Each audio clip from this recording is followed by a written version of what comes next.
Maayong hapon guys. So magluluto tayo ng torta ng alamang.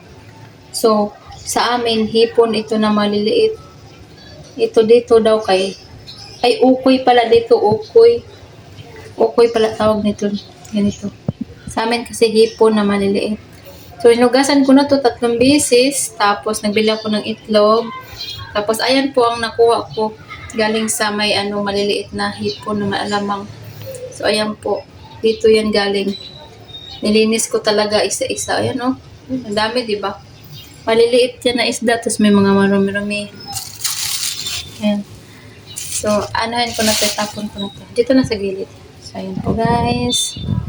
So, si Princess nandun sa baba. Pinapabili ko ng kasi kulang ng mga ricados. So, ayan guys. Tinimplahan ko na yung ihalo ko muna to lahat. Yung mga ricados bago ko ilagay yung maliit na hipon. Ginamix ko na yung harina guys. At itlog, ayan guys. Ilalagay na natin ang alamang na maliit.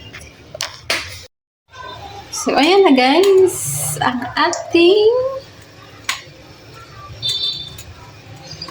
tortang ukoy-ukoy. Well, galuto tayo ng ukoy guys. Ukoy. Nakakatawa naman ukoy. Well, nagaluto tayo ng alamang guys na maliliit na hipon. Kain muna tayo ng tinapay. Yan ang tinapay guys. Kain tayo guys. So, ayun guys, naluto. Giluto ko ng guys. Luto na yan.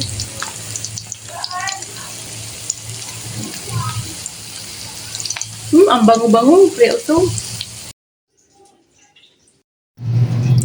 Hindi naman ka. Tura. Kain tayo guys.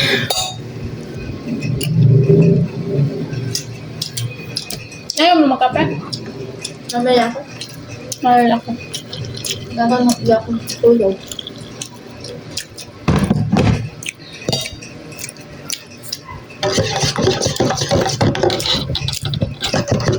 Diba otaw kahapon, nanginginig ako sa gutom. Wow, siya oh. Nestle chocolate.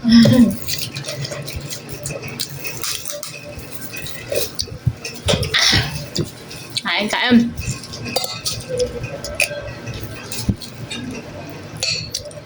Nakakatamad galing ngayon na mag-utin ha? Ha?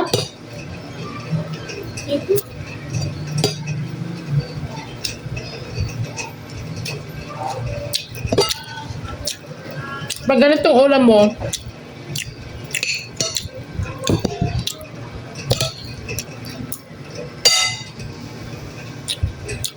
dapat nakakape ka.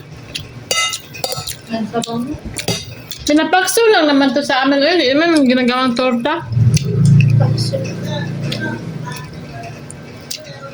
Pakso. Tubig. Tas away nito tubig. Kunting tubig. Kunting suka. Bitsin, asim.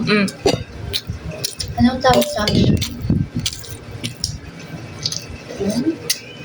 Sarap na sarap pang kami nito.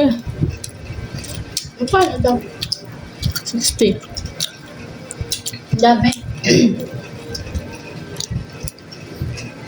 Sabi ko sa tindera, gawin mo ng kalahati kasi titignan ko kung marami. Nilagay agad niya sa plastic. 1/4 lang dapat.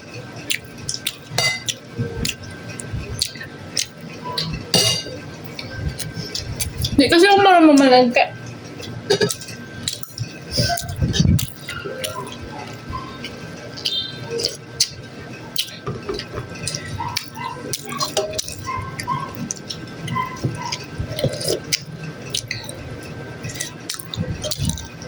Isda sana bilhin ko eh.